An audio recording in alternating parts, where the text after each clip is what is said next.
Hello there, you're watching Nightline. I'm Azara Tagaya. These are the headlines. 3 suspected cases negative for coronavirus, 1 still pending, says Health DG. And Malaysia goes up 10 places in anti-graft ranking.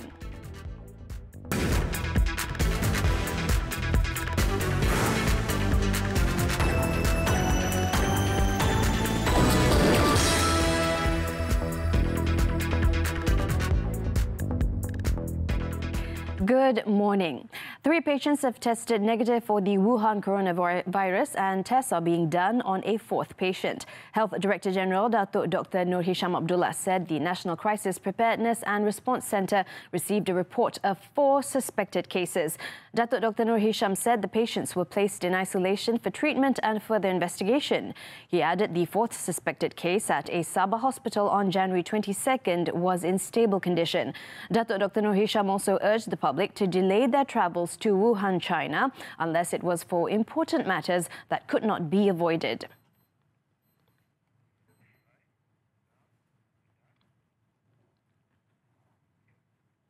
In China, 5 cities in the Hubei province with a total population of 20 million have been put on lockdown on Thursday, as officials battle to stop the spread of the deadly new coronavirus that has killed 17 and infected 633 others. The restrictions come just days before the Lunar New Year holiday, when hundreds of millions of people travel around and out of the country to be reunited with their families. The city of Wuhan, a major port city of more than 11 million people and the centre of a respiratory virus, was the first to be put on lockdown, with authorities suspending buses, subways, ferries and shutting the airport and train stations to outgoing passengers. Later in the day, the travel restriction was expanded to 4 more cities in the province, namely Hangjiang, Yizhou, Chibi and Zhejiang, effectively by midnight. Meanwhile, in the capital Beijing, authorities cancelled major events indefinitely, including traditional temple fairs that are a staple of Lunar New Year holiday celebrations.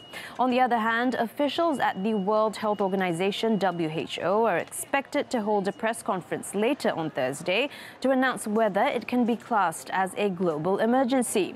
To date, all the fatalities so far have been in Hubei province, with most of the victims elderly and suffered from other chronic diseases, including Parkinson's disease and diabetes.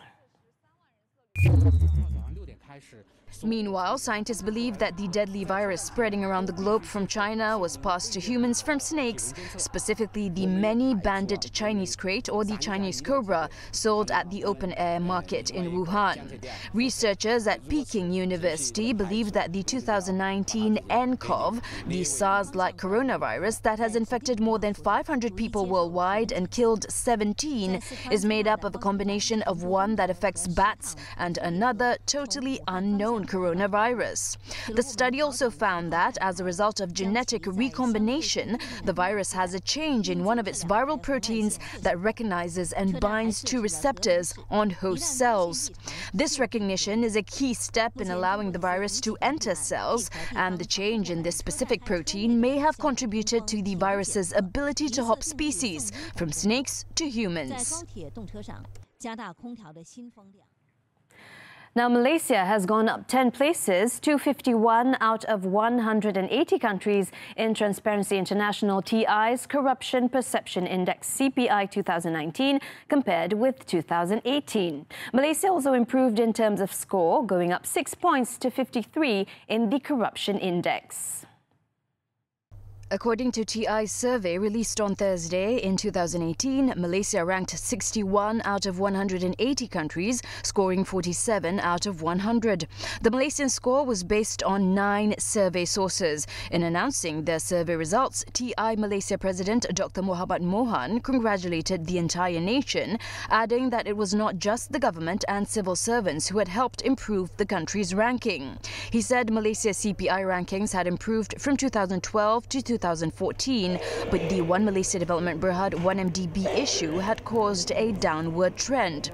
The new government, he said, is committed to make Malaysia free of corruption. The TI Malaysia chief also urged civil servants, NGOs, enforcement officers and all Malaysians to help the country achieve a higher score next year. Several factors that may have contributed to the improvement of the score in the corruption index include the change in Malaysia's government in 2018 that signalled a move towards eliminating corrupt practices in the country. President of the Malaysian Association of Certified Fraud Examiners, MACFE, Datuk Sri Akbar Sattar, said the government as well as civil servants who helped Malaysia achieve the ranking should be acknowledged. Congratulations to the government of Malaysia. It's a collective work of all of us. And of course, congratulations again to every citizen of Malaysia to see that the corruption perception index for 2019 have improved significantly. So based on TI, if you improve at least 3 in score, then it is considered as significantly improved. But this year, we have improved 6 points. It is a bonus.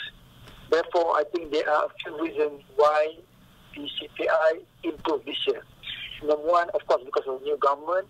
And number two, those who are taking part in survey believe that the government can curb corruption. And on number three, of course, looking at the big scandal and also the investigation and prosecution of the high-profile cases, such as one NDB and SRC, that also, improve the CPI. And the other point is that the implementation of the declaration of asset by the ahli parliament, right, from the government side. But it is also good that the opposition will also follow the footsteps of the ahli parliament of the government, because this is very important to show that we are transparent and of course we don't get involved in corruption. Datuk Sri Akbar, who is also the former president of Transparency International Malaysia, however, stressed that despite the improved ranking, Malaysia should continue to improve further.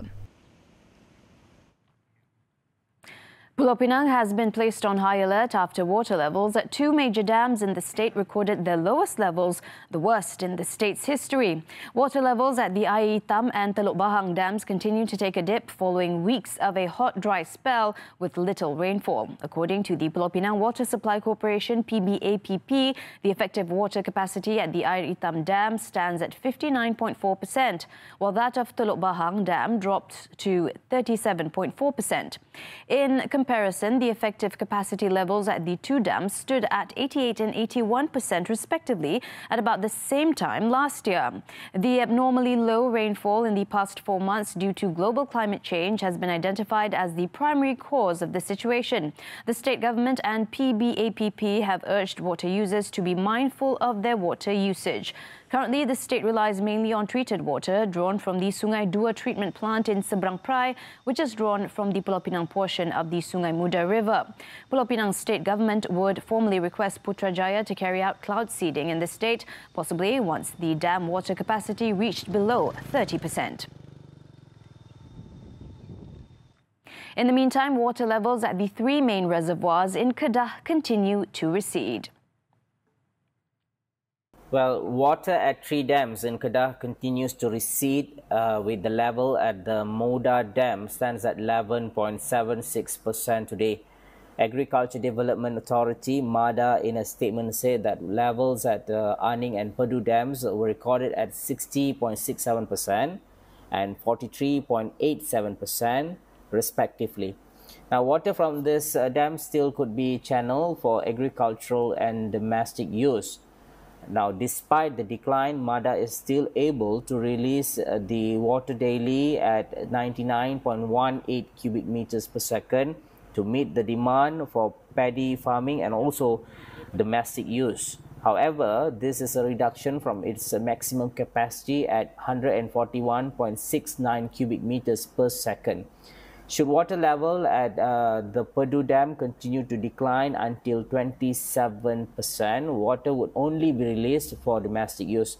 Now, for the record, the hot weather and drought that has hit the state are making some farmers nervous as their paddy fields have dried up and cracked due to the insufficient water supply, especially farmers who are not under the Mada Paddy Estate scheme. Last week, the water percentage at the Muda Dam was recorded at 26.72%, 64.47% at the Ahning Dam, and 50.18% at the Pedu Dam.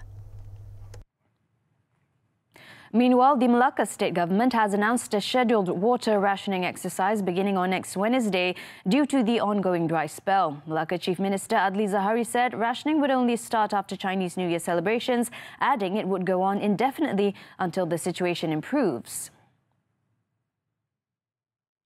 Yang meliputi 62.8% negeri Malacca, itu sebahagian besar daerah Malacca Tengah dan beberapa kawasan di daerah Alor Gajah serta daerah Jasin. Ia melibatkan kira-kira 550,673 orang penduduk. Adli said water levels at the Durian Tunggal Dam had dipped to a critical point of 38.5%, Jus Dam at 34.5% and Asahan Dam at 56.7%. He said efforts were being made to ensure that water supply to the state dams in Durian Tunggal and Jus could be improved through the transfer or pumping of water from Sungai Gersik in Johor and Tasik Biru in Cincin, Jasin. The automated driving test and training system, or e-testing, will be implemented this June after successful trials at 4 driving institutes. Road Transport Department Director General Datuk Sri Shaharuddin Khalid said through the e-testing system, performance evaluation of driving test candidates will be conducted electronically and results are computer generated. E-testing ini ialah untuk peringkat awal kita akan gunakan tindakan belajar di dalam litar. Di dalam litar tu maksudnya dalam IM tu ada litar belakang dia. So kita ada control room di dalam IM yang menggunakan dan pegawai kita akan di dalam control room tu. Jadi pelajar akan duduk dalam kereta dan dia akan buat sendiri. Instruction secara sendiri dan pegawai kita, penilai kita, tester kita akan berada di dalam control room. Tidak lagi di dalam kereta. Datuk Sri Shaharuddin said this after delivering his mandate for 2020 to RTD staff in Putrajaya on Thursday.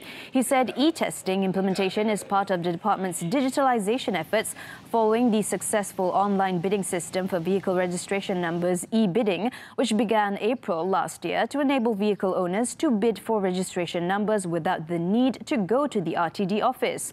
He said the new system would also enable learner drivers to secure a date for their driving tests instantly. He added 122 driving institutes have already applied for permits to open computerized examination centres at their schools. Petronas President and Group CEO Tan Sri Wan Zulkifli Wan Arifin is once again recognised as the only ASEAN CEO and sole oil and gas CEO from Asia in the list of 100 best global brand guardians for 2020. Tan Sri Zulkifli was globally ranked number 58 in this year's list, up from 93 in the previous year. Petronas said he received the recognition from Brand Finance, the world's leading brand valuation authority, due to his far-sighted stewardship of the company in matters of business, brand and sustainability, as well as prudent management in steering the national oil and gas company and industry forward.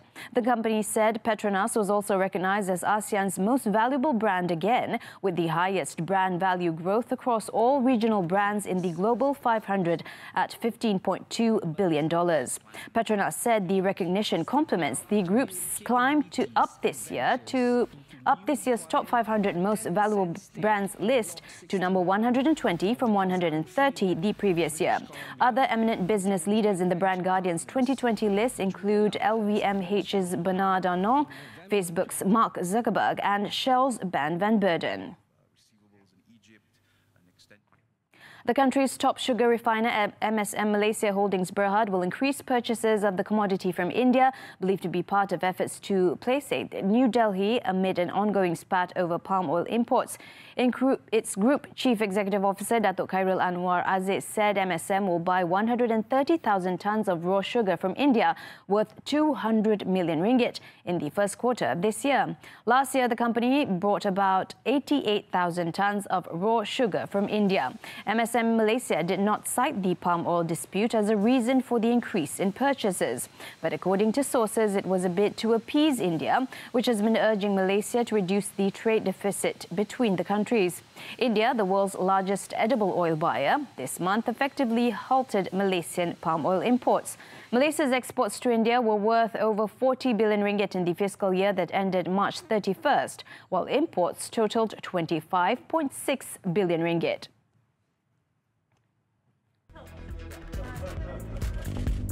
Police bust drug trafficking syndicate in Johor. They send more home stories when we return.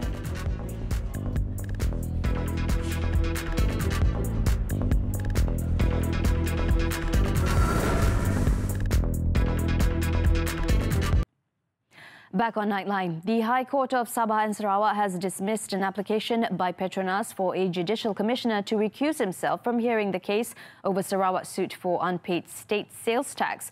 Judicial Commissioner Christopher Chin also awarded costs of 50,000 ringgit to the plaintiffs. He, however, allowed Petronas to present the application for a stay of proceedings of the suit on February 5th, pending an appeal that they would make at the Court of Appeal over Chin's decision on Thursday.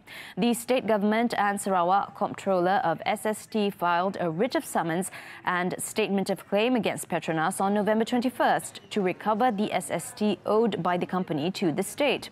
Following this, the National Oil Company applied for Chin's recusal from hearing the suit on the grounds that Chin would decide the case to favour the Prime Minister, as his tenure as a judicial commissioner was temporary and was subject to confirmation by the Prime Minister, who was also the person with ultimate control over Petronas. Chin, however, said that during his 9 months on the bench, he had never been instructed, hinted or urged by his bosses, the Chief Judge of Sabah and Sarawak, the Chief Justice or any judge or person for that matter, on how he should decide any dispute.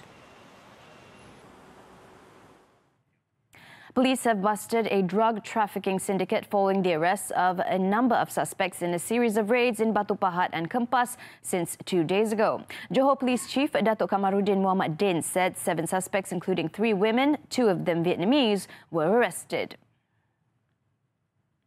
Pihak JSJN Johor telah melancarkan 8 serbuan di sekitar Batu Pahat dan juga di sekitar kawasan Kempas, Johor Bahru.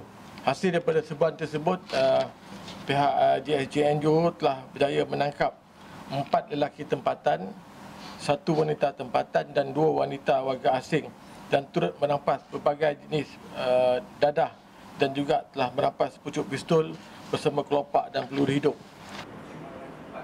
Police also seized various types of drugs, including heroin, methamphetamine, ketamine, Aramin 5 pills and ecstasy pills valued at more than 800,000 ringgit. The syndicate was believed to have been in operation for about 2 years. The suspects, aged between 25 and 48, have been remanded until January 27th to facilitate investigations under the Dangerous Drugs Act and the Firearms Act. In Pahang, a restaurant worker was burnt to death in a fire which razed the 3rd floor of a shop house at Jalan Bukit Ubi, Kuantan on Thursday. State Fire and Rescue Department Deputy Director of Operations Ismail Abdul Ghani said the victim, an Indian national, has been identified as Manikandan Murugan, 28, from Chennai. It is understood that another 27 people, including foreigners who were staying in the same premises which had been turned into rented rooms, managed to escape unhurt. The fire was believed to have started at around midnight, was brought under control about 2 hours later. Investigations are underway to determine the cause of the fire as well as the losses incurred. In Selangor, 3 policemen pleaded not guilty at the Shah Alam Sessions Court on Thursday to multiple counts of corruption over a favour for the release of foreign workers from police custody last year. The trio were Assistant Superintendent N. Ramesh, aged 52, 29-year-old Inspector Muhammad Shafiq Solah, and Lance Corporal Muizuddin Muhammad, aged 32. They allegedly committed the offences at the Crime Investigation Department at the Petaling Jaya District Police Headquarters between May 28th and June 4th, 2019. Judge Rozila Saleh allowed 3,000 ringgit bail for each charge and ordered all of them to surrender their passports to the court until disposal of the case. The case will be mentioned on March 6th. Also in Selangor, a motorcyclist was killed while 2 others were injured after being hit by a pickup truck in Jalan Kebun Klang. According to South Klang Police Chief Assistant Commissioner Shamsul Amar Ramli, the incident took place at around 7:20 a.m. The deceased was identified as Muhammad Zulfakar Borhan, aged 29 years old. Initial investigations found that the driver was driving under the influence of alcohol. The suspect will be remanded on Friday for further investigations. In the United States, authorities are searching for a gunman after one person was killed and several others were injured in a shooting in downtown Seattle. The shooting took place shortly after 5 p.m. local time on Wednesday near 4th Avenue and Pine Street near Westlake Park. The police said a woman died at the scene while 7 other victims, including a 9-year-old boy and a 55-year-old woman, were injured in the incident. The motive for the shooting is not clear and the suspect appeared to have been a lone shooter. It was the 3rd shooting in the city centre in less than 2 days. Now, before we wrap up tonight's Nightline, let's see what has been installed on the front pages of Malaysia's main newspapers on Friday, January 24th. The New Straits Times highlights on the lockdown on 5 Chinese cities as Sabah investigates its first suspected coronavirus case. While the nation's best-selling Malay newspaper Harian Metro tells the story of religious harmony in Sabah. Berita Harian touches on the e-testing implementation beginning June, where learner drivers will no longer have the company of an RTD officer when they are tested for qualifications for a driving license. And the Malaysian Reserve highlights on the contract extension of Axiata's president and CEO Tan Sri Jamaluddin Ibrahim and the appointment of Datuk Muhammad Izzaddin Idris as the Deputy Group CEO. Do get your copies tomorrow. And now a colourful array of dazzling lanterns shows are drawing in visitors and illuminating various parts of China as part of celebrations for the upcoming Spring Festival. The lanterns were made into shapes such as flower baskets and butterflies, while others spelled out words of Chinese blessings for the new year. Visuals of the stunning lantern display wrap up today's bulletin. I'm Azara Tagaya. Thank you for watching.